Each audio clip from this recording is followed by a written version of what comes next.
Okay, I'm not sure how this video is gonna end up turning out because it is not as scripted as most. Um, uh, Recently XP level 3 put out a video about saving throws, and it got me thinking. So to sum it up, he said that saving throws aren't the best.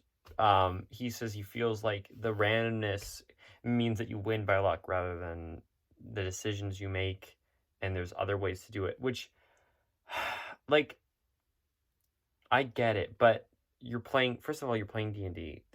You roll the dice for almost everything. There's other role playing games that involve less dice. I hate to be that guy, but like, okay, there needs to be fail safes, and the way the game works is you still have to be rewarded for choosing your ability scores, right? So,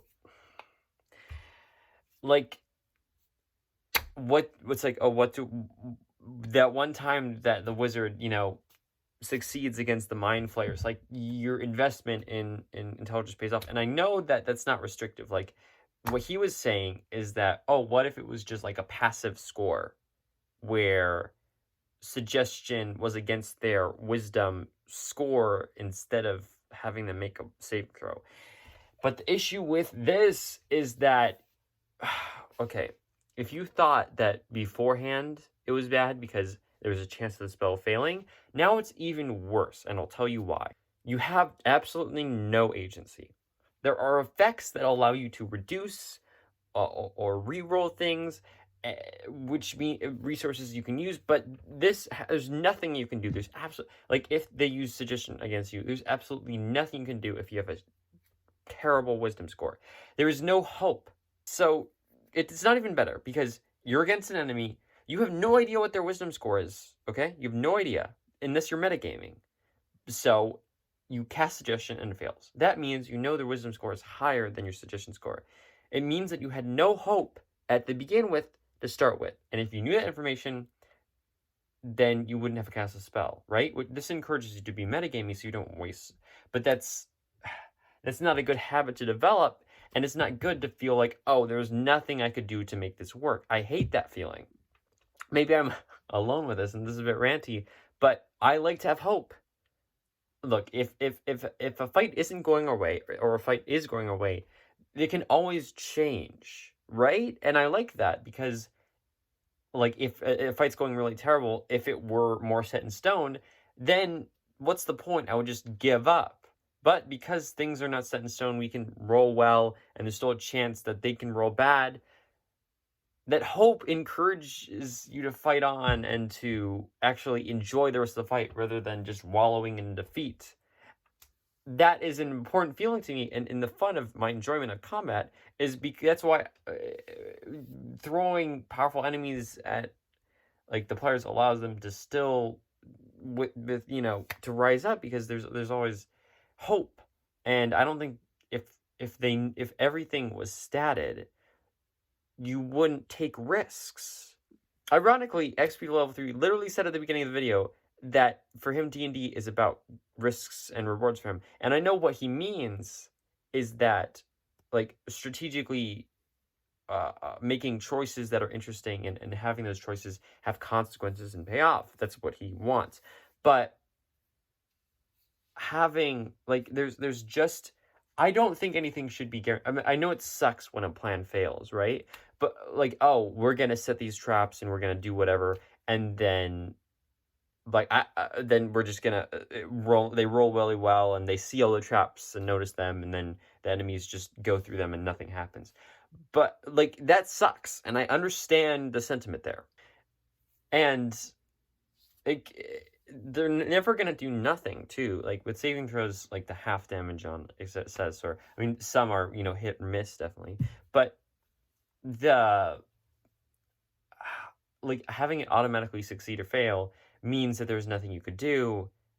Where this way, I'd rather have the opponents have the chance to succeed or fail than I would, and I would rather have the chance to get through if they trap the area to get through it anyways, like, and not just lose from ignorance. I dislike passives in general because it just it rewards you for putting like your scores high instead of taking things that are more interesting than just numbers. I hate adamantine.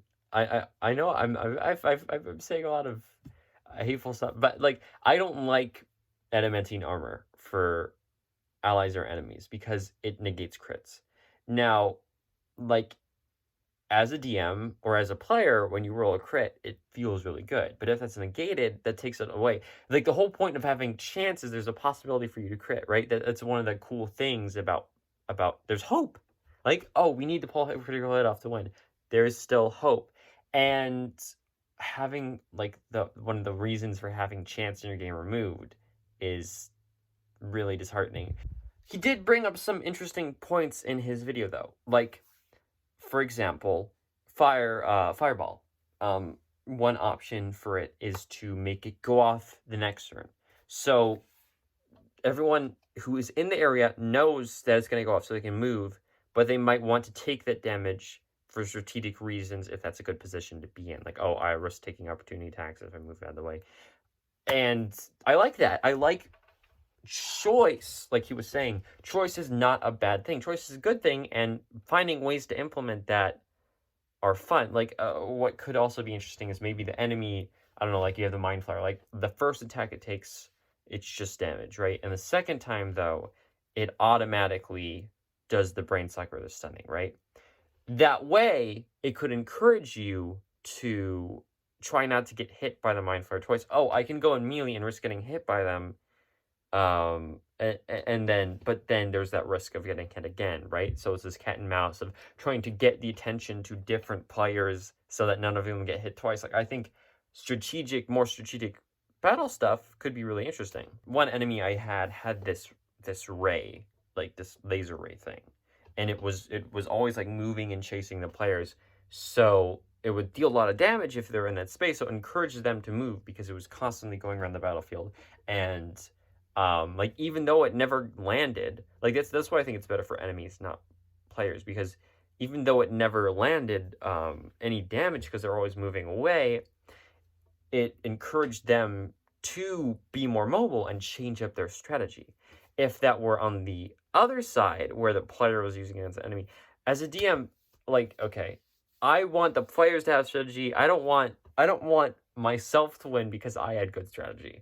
I think it's okay for enemies to be smart, and I think that the player should plan for that, but I don't want like a player dropping a fireball and then all my enemies just moving out of the way. I mean, I think it could still work. It's like if you plan it smart and have, but not. You can't always make it a war game. That's one of the things about D&D 5e is that it's a lot simpler and easier, right? There's going to be surprise encounters and things like that because not everyone you have to plan for, and like that makes the ones that you do plan for more impactful.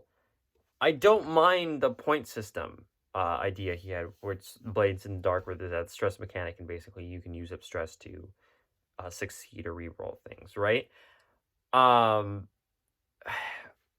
like, would it be the same game though? Is the question. I don't personally mind the system. It would change up things completely, but having like the idea of whether it's in this or some other form of having a resource where you can alter the outcome does offer choice, but that's already in the game. You have abilities like Indomitable or Monk's able to spend key points to reroll things. There's limited resources for a reason because of choice, ways to balance out chance. And I think that maybe having a bit more choice could encourage more interesting things potentially, but the game is certainly not lacking in that regard. Saving throws are easy. It's an easy way to have a chance to succeed, and it's, it makes spells feel good because no matter whether hit or miss, they still deal damage, and it's worked because of that sort of chance in the same way attack rolls work, and it's just sort of another side of that coin. And like making that more complex does have negative consequences. It, of course, if it's done right, the complexity could increase the system, but it's not always worth it or what players are looking for. Also, players don't always know what they want or what's good for them. And I hate to sound say this like some tyrant who's like, oh, the people don't know that they want more taxes. I'm just saying, like, I found in my experience, players will call for more restrictions. Like, oh, we get too much. I mean, they don't always, like, not all players say this, but you'll have players who will go like, oh, I think we get too much magic items, right? And then you'll go, okay, I'll reduce the magic items, and they'll go, I wish I had. Where's the rewards? Where are the magic items? And I, I hate to be so negative in this regard, but I do feel like players will often handicap themselves, and then either way, it's hard to win as a game, or as, like, it's really easy to scapegoat the creator of the game or the system. Like I've seen online, there's a lot of like Wizards of the Coast hate, and then they worship. They don't give that same critical eye to other aspects, like homebrew content and things like that, which I think is, there's a fundamental issue there. I hate to say this again, but if you don't like the fact, like, how the actual game works and your complaints come from the game, then you shouldn't play the game, or you should realize that your complaint isn't about the game. It's about it's something going on with you that's the issue, and players don't think that they're the issue. I sound like one of those DMs. I'm so sorry. I never do these rants, but it came out. Now, look, I understand that simplicity doesn't make it a good mechanic. Like, but there are certain examples to it. If you look at, like, Pathfinder versus 5e, Pathfinder, almost all of the bonuses are in, like, +2, and, like, it gets overwhelming because it's like, oh, he was next to an ally, so it gets +2, but the enemy had a shield, so it's -2. Like, it's not automatically put in, it changes it from turn to turn, and the calculations get all wonky. Advantage and disadvantage make that a lot simpler, and it feels bad to have a disadvantage, feels good to have advantage. Like, it does its job. And look, I get it. People can be frustrated that the effects of advantage and disadvantage cancel out, and there's no way that any other stacking of things will make that better. Some people will like Pathfinder for that, because even if the enemy has things that affect it, you can still find ways to get advantages. And yes, if you're looking for strategic combat and war games, there are games for that. But I don't think that every battle in 5e should be that for that. I think that the game has other focuses too, and that's all right. Not that there isn't things to get out of the fact that choice is good.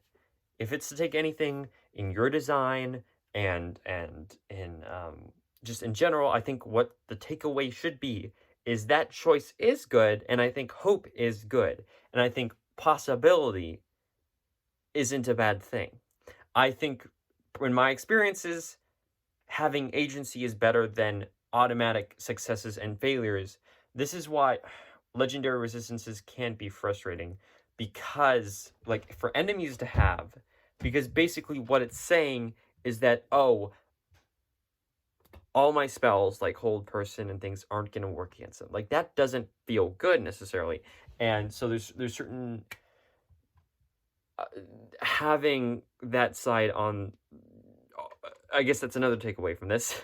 A little jumbled, but sorry, I don't have a script for this video. But basically, you don't have to give the enemies and the allies the same thing, and I think that's one fundamental problem, is that, oh, the enemies can fireball against you, and the enemies can counterspell you, and that does have issues. I think that when you're looking at choice, you ask yourself, do the players have a choice in this option as a DM? If the option is no, then you should change to give them a choice. I think that's important because I think it should have a cost still. But that's what D&D is all about. You make decisions and you take risks, and that should translate to fighting. I think there can be a bit more brain applied in fighting. I don't think it necessarily has to be. I think that's I think Critical Role is a pretty good example of this. Like, they try to plant traps and plan, and then they do unorthodox things. Like, sometimes I have to kind of tamper myself because I'll look at it and it's like, oh, why did you do that? Like, for example, I think there's one time where one of the players held their action for when the enemy attacked or something, but then the enemy got polymorphed, so they just unleashed their hold action, and the enemy got unpolymorphed because they dealt enough damage and then negated it. Like, those things frustrate me, but I like that they're trying different things and using things like the ready action polymorph. I think that's better than not, and I think as a DM, I think that I would reward that rather than them being optimal. But overall, I would just say that I hope that my rant, I guess that's what you call it, has some good insight on it to take away from. Just remember, choice is good. The game is how it is for a reason, and whatever works for your table works best. Thank you for watching. This is Sean from Dodeca Dungeon, signing out.